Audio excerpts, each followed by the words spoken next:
श्री गणेशाय नमः। मनोजवं मारुततुल्यवेगं जितेन्द्रियं बुद्धिमतां वरिष्ठं वातात्मजं वानरयूथमुख्यं श्रीरामदूतं शरणं प्रपद्ये। बंदौ तुलसी के चरण जिन्ह कीनो जग कार, कलि समुद्र डूबत लख्यो प्रगट्यो सप्त जहार।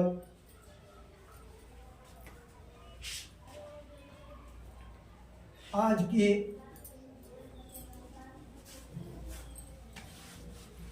इस प्रभु श्री राम की अमृतमयी कथा में माँ भगवती पार्वती जी का जन्म नारद जी के द्वारा उनके हस्तरेख अर्थात भाग्य का अवलोकन, साथ ही नारद जी द्वारा माँ पार्वती जी को बाबा भोलेनाथ के लिए तप के लिए उपदेश देने की कथा है।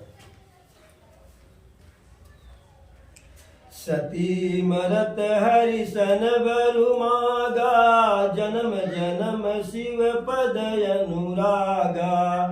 तेहि कारण हिम गिर गृह जाई, जन्मिय पार्वती तनु पाई। जब ते उमा शैल गृह जाई, सकल सिद्धि संपत्ति तह छाई। जह तह सुनिय सुआश्रम कीन्हे, उचित बास ही में भूधर दीने।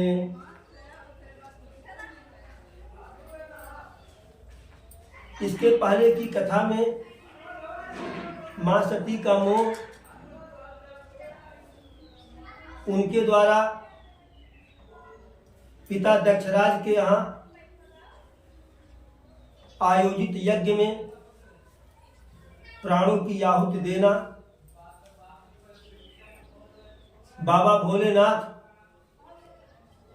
के द्वारा वीरभद्र को भेज करके यज्ञ को नष्ट करने की कथा का गुणगान हुआ था। मां सती शरीर का त्याग करते समय प्रभु से वरदान मांगी थी, हे प्रभु, जब जब हम इस दुनिया में आवें तब तब जीवन साथी के रूप में शिव ही हमें मिले। तुलसी बाबा रामचरितमानस में इसका बखान भी करते हैं। सती मरत हरि सन बरु मागा, जन्म जन्म शिव पद अनुरागा। अर्थात मां सती शरीर का त्याग करते समय प्रभु से यही वरदान मांगी थी कि जब जब मैं जन्म लूं तब तब मेरा अनुराग बाबा भोलेनाथ के ही चरणों में, और जब अगले जन्म में मां सती पार्वती के रूप में, जगत जननी के रूप में, जगदम्बा के रूप में पर्वतराज हिमांचल के घर जन्म लेती हैं, उनके हिमांचल के यहाँ जन्म लेने से हिमांचल के राज्य में हर प्रकार की सुख समृद्धि व्याप्त हो गई और जो वृक्ष थे सब हरे भरे हो गए, पुष्प पल्लवित हो गए, पुष्पित हो गए, पौधों में फल लग गया, नदियों और समुद्रों से रत्न निकलने लगा। अब साक्षात जगदम्बा जहां है, जिनके घर, उनके घर समृद्धि, संपन्नता, सुख और शांति की तो कोई जो है कल्पना ही नहीं की जा सकती है। जब यह बात सर्वत्र फैला कि हिमांचल के यहाँ एक कन्या पैदा हुई है, बहुत ही दिव्य है, जब से वह पैदा हुई तब से राज्य में सुख समृद्धि दिन दूना रात चौगुना फैल रहा है। तो यह समाचार भगवान नारद को भी मिला। अब नारद बाबा कहाँ चुप बैठने वाले हैं, नारायण नारायण जपते जपते हिमांचल के राज्य में चले गए। अब हिमांचल जैसे उनको पता चला कि नारद जी का आगमन हुआ है, वह नारद जी को आवा भगत के साथ अपने सिंहासन पर बैठाए, पत्नी को बुलाए और पुत्री जगदम्बा को भी बुलाए।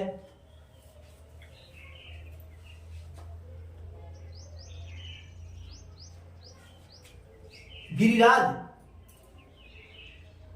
नारद जी के पैरों में पड़ जाते हैं और कहते हैं कि प्रभु, आप तो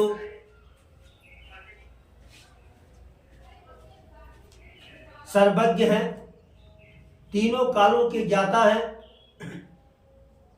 आप हमारी इस कन्या को आशीर्वाद दीजिए और इसके भविष्य के बारे में, भाग्य के बारे में बताइए। अब नारद जी हाथ देख रहे हैं और मां भगवती का ललाट देख रहे हैं। देखते ही देखते कह रहे हैं अपने मन में, त्रिकालज्ञ सर्वज्ञ तुम्हें, गति सर्वत्र तुम्हारी, कहूँ सुता के दोष गुण, मुनिवर हृदय विचारी। ऐसा जो है पर्वतराज कह रहे हैं, हिमांचल कह रहे हैं नारद जी से। और नारद जी जब हस्तरेखा और ललाट के भाग्य को देख रहे हैं तो देखते ही कह रहे हैं हिमांचल से, कह मुनि बिहस गूढ़ मृदुबानी, सुता तुम्हारी सकल गुण खानी, सुंदर सहज सुशील सयानी, नाम उमायंबिका भवानी। नारद जी हिमगिर से, हिमांचल से कह रहे हैं रहस्यमयी बात कि हे पर्वतराज, आपकी कन्या सभी प्रकार के सुलक्षण से परिपूर्ण है, सुंदर है, सरल है, सुशील है, सयानी भी है अर्थात चतुर भी है, बुद्धिमान भी है, और नाम उमा अंबिका भवानी। हाथ को देखते देखते नारद जी भगवती जी का नामकरण भी कर दिए कि इनका नाम उमा, अंबिका, भवानी, पार्वती, न जाने क्या क्या है। सह सब लक्षण संपन्न कुमारी, हुई संतत पियहि पियारी। सदा चल यही कर यही बाता, कहते जसु पई पितु माता।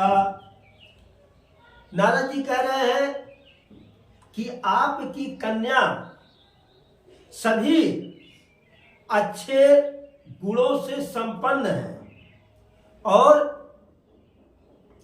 यह सदैव अपने पति के लिए प्यारी रहेंगी। यानी पति हमेशा इनका मान सम्मान करेंगे, इनको प्यार करेंगे। और इतने नहीं, इस कन्या का अहिबात जो है, जो सुहाग कहते हैं, सदा अचल, यानी हमेशा हमेशा के लिए अचल, कभी जो है सुहाग में कोई खंडन नहीं है। यहिते जसु पई है पितु माता, इनका भाग्य तो अच्छा ही है, लेकिन इन्हीं के कारण से इनके माता पिता भी जो है यश को प्राप्त होंगे।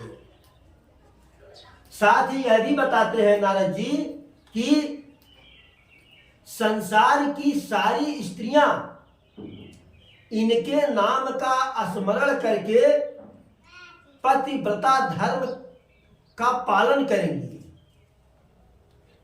अगर पतिव्रता स्त्रियों की बात आएगी तो सबसे पहले आपकी इस कन्या की बात आएगी। और इसके लिए इस संसार में कुछ भी दुर्लभ नहीं, यानी सब कुछ सुलभ है। लेकिन नारद जी यही कहाँ मानने वाले हैं। वो तो जाते जाते हर गुलदस्ता में फूल के साथ एक दू कांटा खोस ही देते हैं नारद जी, तभी उनका नाम नारद पड़ा। लोग कहते हैं का नारद भाई कांटा। अब आगे कहते हैं, सैल सुलक्षण सुता तुम्हारी, सुनहु जय बयव गुण द्विचारी। अगुण यमान मातु पितुहीना, उदासीन सब संशय छीना। हे हिमांचल जी, हे पर्वतराज जी, आपकी कन्या में सब गुण ही गुण है, लेकिन जो दो चार ठू अवगुण है, बुराई है, इनके भाग्य में लिखा हुआ। अब उसे भी आप सुन लीजिए। बुराई क्या है? अगुण अमान मातु पितुहीना, यानी अगुण, गुण के साथ साथ अवगुण भी रहेगा। अमान यानी मानहीन, जिनके लिए न कोई मान न कोई अपमान। मातु पितुहीना, जिनके पास न कोई माता न कोई पिता। उदासीन सब संशय छीना, जंका मंका नहीं, क्रीम पाउडर नहीं, श्रृंगार कोई नहीं कि क्रीम पाउडर लग जाए, और हर प्रकार के संशय से लापरवाह। योगी जटिल अकाम मन, नगन अमंगल वेश। अस स्वामी यही कह मिलई, परी हस्त असरीक।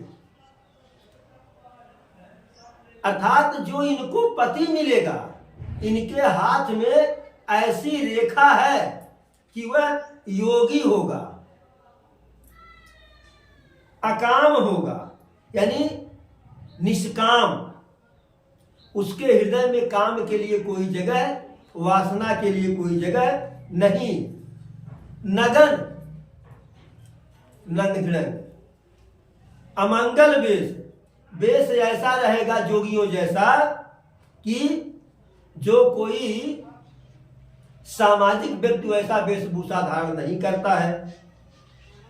अस स्वामी यही कह मिले, ऐसा ही पति जो है इनको मिलेगा। यह मैं नहीं कह रहा हूं, इनके हाथ की रेखाएं कह रही हैं। अब किसी के माता पिता हो, वो तो कतई नहीं चाहेंगे कि हमारी लड़की के लिए ऐसा कोई वर मिले, जोगी हो, बहुरहा हो, जटाजूट वाला हो, कपड़ा न पहनता हो, नंग धिड़ंग हो, ऐसा तो कोई नहीं चाहेगा। नारद जी का गुलदस्ता में खोसा गया यह कांटा जो है, मां भवानी के पिता और माता को बहुत ही परेशान किया। पिता का नाम हिमांचल, आप लोग जान ही रहे हैं। इनकी माता का नाम मैना था। पिता तो यह समझ ही लिए कि जब नारद भगवान कह रहे हैं तो इसमें कुछ दाएं बाएं होने वाला नहीं है। माता बड़ी परेशान हुई।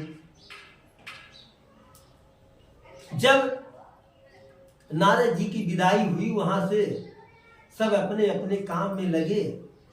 अब माँ तो माँ होती है, मारे सोच के, मारे चिंता के, क्या करें क्या न करें। जब एकांत में पति को पाती है, राजा को पाते हैं, हिमांचल को पाती है, तो कहती क्या है? पति है एकांत पाई कह मैना, नाथन मैं समझो मुनि बहना। कह रही हैं कि बाबा जी काव कही के चली गई है, हम कुछ समझ नहीं पाए। अब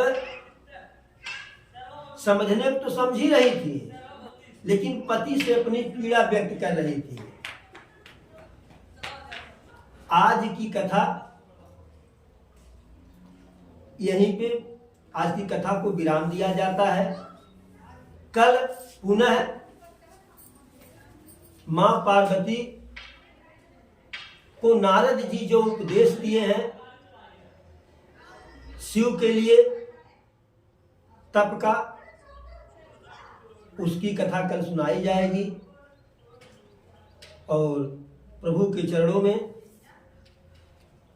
आज की कथा, कल की कथा, या जो इसके पहले कथा हुई या इसके बाद में जो कथा होगी, सब कथा को अर्पित करते हुए आज की कथा को ही विराम। जय